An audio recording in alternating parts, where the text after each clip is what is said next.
देखिए, ED, income tax, CBI और लगातार जिस तरीके से घटनाक्रम है, जितने भी अपोजिशन लीडर्स हैं या जो अपोजिशन पार्टी के जितने भी लीडर्स हैं वो वेल प्रिपेयर्ड पहले से हैं।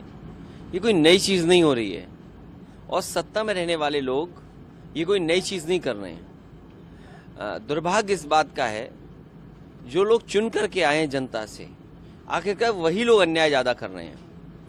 याद रखें कि इस तरह का अन्याय और इस तरीके से जो कार्रवाइयाँ होती हैं हमेशा सरकार को कमज़ोर करती है और वो पॉलिटिकल पार्टीज जनता को फेस नहीं कर सकते, क्योंकि जो पॉलिटिकल पार्टीज आज सरकार में इसलिए हैं क्योंकि जनता ने उन पर भरोसा किया था।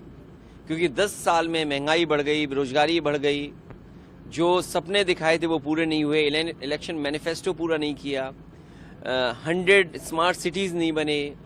और अगर हम याद करें 2014 वादा तो ये किया था कि नए शहर बनाएंगे, न नए शहर बने, न स्मार्ट सिटीज़ बने, बेरोजगारी बढ़ी है, किसान की आय दोगुनी नहीं हुई, बिजली का बिल महंगा है।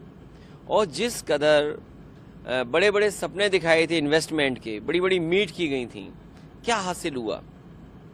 जब कोई चीज़ हासिल नहीं हुई तो पॉलिटिकल पार्टीज के लीडर्स को बदनाम करने के लिए और उन पर पहले से जो कार्रवाई कर रही है अपने अधिकारियों से उनको फंसाने के लिए, सरकार में रह करके कौन सा अधिकारी किसको नहीं फंसा देगा?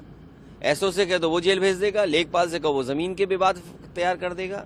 तो सरकार में रह करके ऐसी कार्रवाइयों से सरकार मजबूत नहीं होती है। जब कभी भी जनता के बीच में वोट मांगने जाएंगे तो जनता इनको जवाब देगी। क्या लगता है बीइंग एन अलायंस आप सब साथ हैं, किस तरह से इसको आप लोग विरोध करेंगे और क्या लगता है अभी आप कह रहे हैं? देखिए, अभी हमारा विरोध जैसे जिस स्तर पे जहां जो पॉलिटिकल पार्टीज हैं सब विरोध कर रहे हैं और जितनी भी अपोजिशन पार्टीज के लोग हैं उन्होंने सबने कहा ये गलत हुआ है।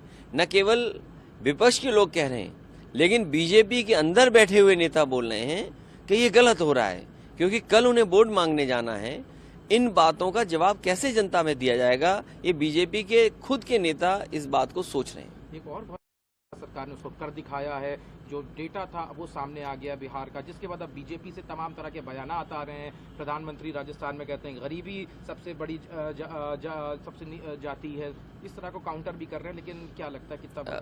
मैं बधाई देता हूँ बिहार की सरकार को जिन्होंने ये फैसला लिया और कम से कम अगर हम इसको सेंसस ना माने तो सर्वे तो माने, और वो सर्वे माने जो हकीकत है ज़मीन पर कि किस जाति के लोग कितने हैं। कम से कम अब सरकार को ये मदद मिलेगी कि किस समाज में योजनाओं से लाभ पहुंचाया जाए और किसकी भागीदारी कितनी हो। आने वाले समय में हमें उम्मीद है कि जनगणना के बाद जो आरक्षण है, जो सुविधाएं हैं, जो मदद है वो बढ़ेगी और आबादी के हिसाब से उनको हक और सम्मान मिले। यही पुरानी मांग है, यही बाबा साहब भीमराव अम्बेडकर जी का संविधान कहता है, यही डॉक्टर राममनोहर लोहिया का संघर्ष रहा, उनका रास्ता रहा, यही नेताजी अपने जीवन भर करते रहे।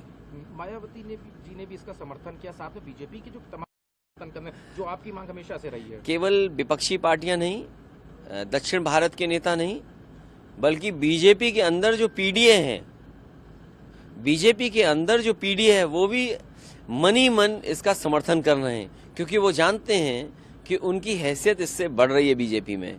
तो बीजेपी के अंदर जो पीडीए के मेंबर्स हैं वो इसका समर्थन कर रहे हैं। ये बात बीजेपी को दिखाई न दे, इसके लिए मैं कुछ नहीं कर सकता।